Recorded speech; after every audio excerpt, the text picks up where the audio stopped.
अचानक बजी फोन की घंटी से श्वेता उठ गई। फोन उठाया तो शायद रॉन्ग नंबर था। बाहर बालकनी में आकर देखा तो शाम के 6 बज रहे थे। उसने किचन में जाकर अपने लिए चाय बनाई और चाय का कप लेकर आराम कुर्सी पर बैठ गई।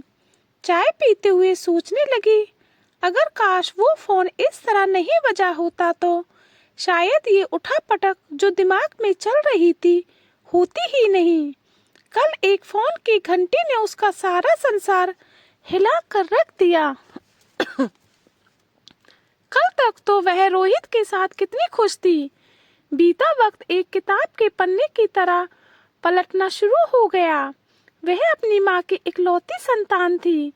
माँ ने लाड़ प्यार से पाल पोस कर बड़ा किया था। रोहित एक सुंदर सजीला नौजवान था। कॉलेज टाइम से ही वो एक दूसरे को प्यार करते थे। कॉलेज लड़कियां उससे दोस्ती करने को आतुर रहती। जब घर वालों को प्यार के बारे में बताया तो घर वालों ने खुशी खुशी रिश्ता मंजूर कर लिया। करते भी क्यों नहीं, ना ही कोई वजह थी। रोहित एक प्राइवेट फर्म में नौकरी करते थे। अच्छी खासी कमाई थी। सारे सुख आराम थे जो एक आदमी अपनी बेटी के लिए सोचता है। धूमधाम से शादी हुई और शादी के बाद दोनों बम्बई आ गए। बम्बई आने के बाद लाइफ में सिर्फ खुशियां ही थी। दोनों अपनी दुनिया में मस्त रहते।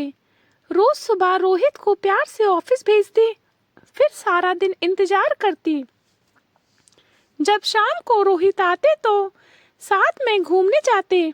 खाना अक्सर बाहर ही खाते थे। अपनी दुनिया में खोए कब 2 साल गुजर गए पता ही नहीं चला। पर कल उसे फोन की घंटी से जैसे सब कुछ थम सा गया। फोन पर वो लड़की अपना नाम गरिमा बता रही थी। कह रही थी वो उससे मिलना चाहती है। रोहित के बारे में कुछ बताना है। वो तुमको धोखा दे रहा है। वो लड़की मुझसे क्या कहना चाह रही थी? क्या करे, रोहित से बात करे या ना करे, कुछ समझ नहीं पा रही थी। क्योंकि रोहित से बात करने का मतलब था प्यार पर शक करना।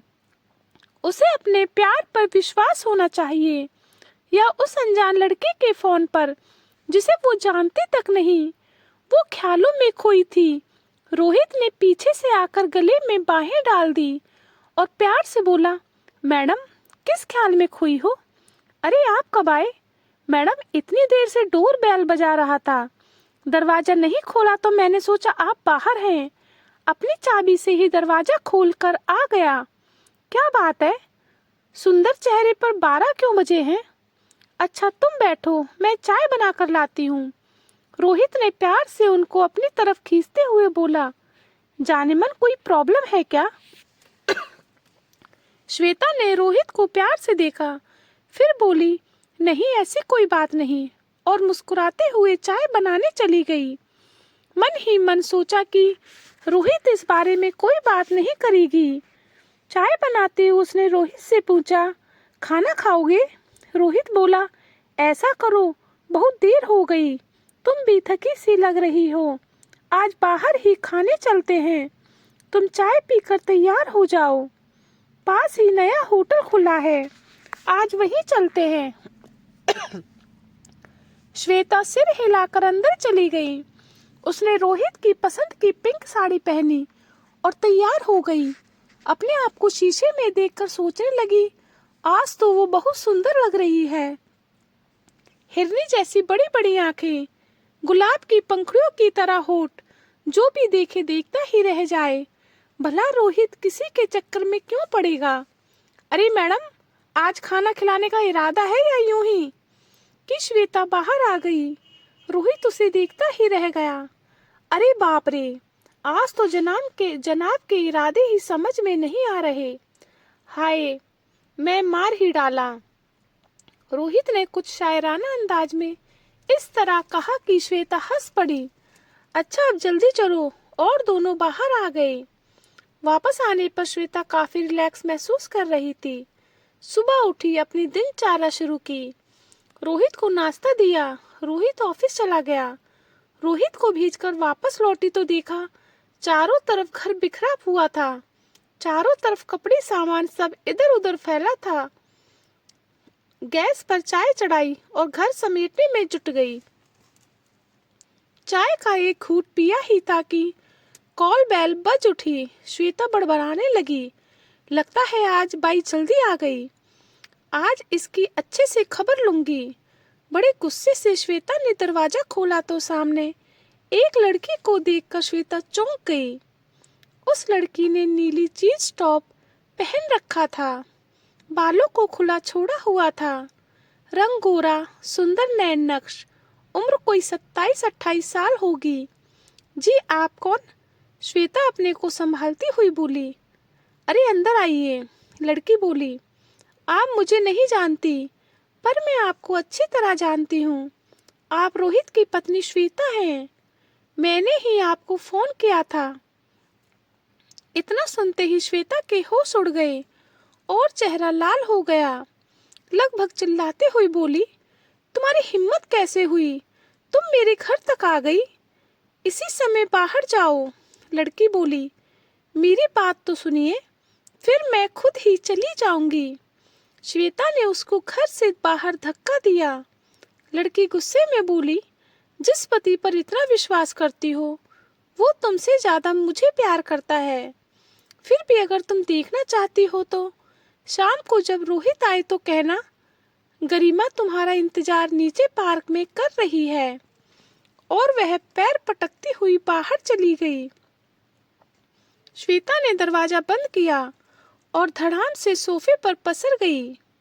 उस लड़की का आत्मविश्वास देखकर यही लग रहा था कि वो सच कह रही है।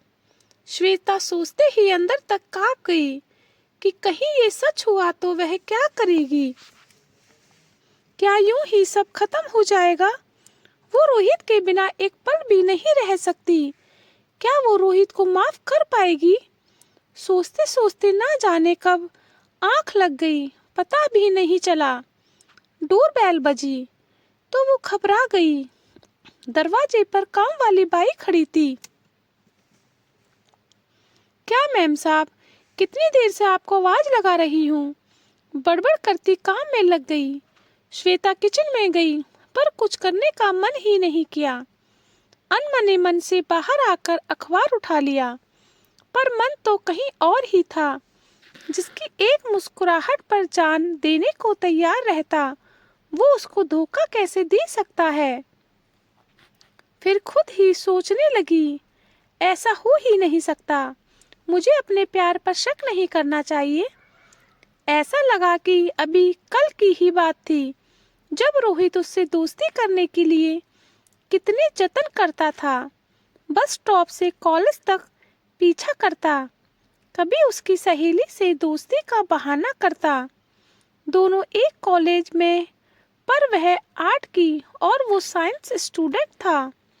रोहित बहुत कोशिश करता और वो थी कि घास भी नहीं डालती थी। पर एक दिन कुछ ऐसा हुआ कि वो उसकी माँ मंदिर जा रहे थे। उस दिन काफी तेज बारिश हो रही थी। अचानक रोड पार करते समय माँ गाड़ी के नीचे आ गई। तभी अचानक रोहित कहीं से आ गया, माँ को उठाया और अस्पताल तक ले गया। जब तक माँ होश में नहीं आ गई वो वहीं रहा। धीरे धीरे हम मिलने लगे। मुलाकातें प्यार में कब बदल गई पता ही नहीं चला। एक दिन पार्क में उसकी गोद में सर रखकर लेटे हुए पूछा कि उस दिन तुम वहां कैसे आ गए थे। रोहित हंसते हुए बोला, मैडम आपका पीछा करते हुए पहुंच गए थे। मैंने बड़े प्यार से उसकी आंखों में आंखें डालकर पूछा, क्या सचमुच इतना प्यार करते हो? उसने बड़े ही प्यार से बोला, हाँ। और इसकी हाँ में इतना प्यार था। अगले ही पल शर्मा कर उसकी बाहों में समा गई। मैडम जा रही हूँ की आवाज से चौंक गई। ठीक है तुम चलो, मैं आती हूँ। बाइक के जाने के बाद पता नहीं क्यों आज मैंने दरवाजा कुछ ज्यादा ही ध्यान से बंद किया। नहाने गई, पूजा की और मन ही मन संकल्प किया कि ये सब झूठ है। पर फिर भी मन के किसी कोने में डर था। फैसला किया कि रोहित को आने दो, जरूर बात करूंगी। आज ढंग से तैयार होने का भी मन नहीं किया। घड़ी देखी तो 2 बज रहे थे और रोहित को आने में अभी 6 घंटे बाकी थे। ये घंटे उसे 6 साल की तरह लग रहे थे। फिर उसने सोचा, चलो क्यों ना थोड़ी देर सहेली के घर जाती हूँ, शायद अच्छा लगे। उसके बगल के फ्लैट में सविता रहती थी। उसके घर गई तो देखा वहां पहले से 2-3 सहेली और बैठी थी। फिर चाय पकौड़े व ताश का दौर चला तो पता ही नहीं चला कब शाम हो गई और वो वापस आ गई। पर मन अभी भी परेशान था। तभी डोरबेल बजी तो दौड़कर दरवाजा खोलने गई। उसे पता था कि ये रोहित के आने का समय था। पर ये क्या, ये तो धोबी था। जाओ भैया, अभी कपड़े नहीं है। बिना जवाब सुने ही दरवाजा बंद कर लिया। वो वापस जाने के लिए मुड़ी ही थी कि रोहित आ गया। रोहित आते ही बोला, श्वेता जल्दी चाय बनाओ, सर दर्द हो रहा है। आज ऑफिस में बहुत काम था। तुम चेंज कर लो, मैं चाय बनाती हूँ, श्वेता बोली। चाय बनाते हुए उसने सोचा, चाय के बाद रोहित से बात करूंगी। रोहित ने चाय पी और बोला, अब अच्छा लग रहा है। सुनो, आप किसी गरिमा को जानते हैं क्या? वो आज अपने घर आई थी, कह रही थी आप उसे क्या गरिमा आई थी? रोहित ने पूरी बात सुने ही पूछा। श्वेता ने कहा, हाँ, वो नीचे पार्क में आपका इंतजार कर रही है क्या? रोहित सीधे सीढ़ी की तरफ भागा। अरे सुनो तो, रोहित चला गया। इसका मतलब वो लड़की सच कह रही थी। आज पहली बार ऐसा हुआ। रोहित ने मेरी पूरी बात नहीं सुनी। उसे लगा अब जीने का क्या फायदा, और गुस्से में अपने कमरे में इधर उधर कुछ ढूंढने लगी। सारा सामान यहाँ वहाँ फेंकने लगी। इतनी देर में रोहित की आवाज आई, श्वेता जल्दी बाहर आओ, तुम्हें किसी से मिलाना है। श्वेता गुस्से में मुंह फुलाए बाहर आई। इससे पहले वो कुछ कहती, रोहित बोला, श्वेता यह है मेरी प्यारी छोटी बहन गरिमा, और ये मेरे मामा की बेटी है। हमारी शादी के समय ये विदेश में थी। बचपन से ही हम दोनों अच्छे दोस्त थे। ये छोटी है पर एहसान बड़े किए हैं। और गरिमा, ये तुम्हारी भाभी श्वेता है। अरे आप लोग आराम से बैठो। गरिमा, मैं अभी आता हूँ। भाभी, मैंने तो आपको डरा दिया। असल में मेरी और भैया की शर्त लगी थी कि मैं आप दोनों की लड़ाई करा दूंगी। अफसोस मैं हार गई और आपका विश्वास जीत गया। तभी रोहित भी वापस आ गया और हंसने लगा।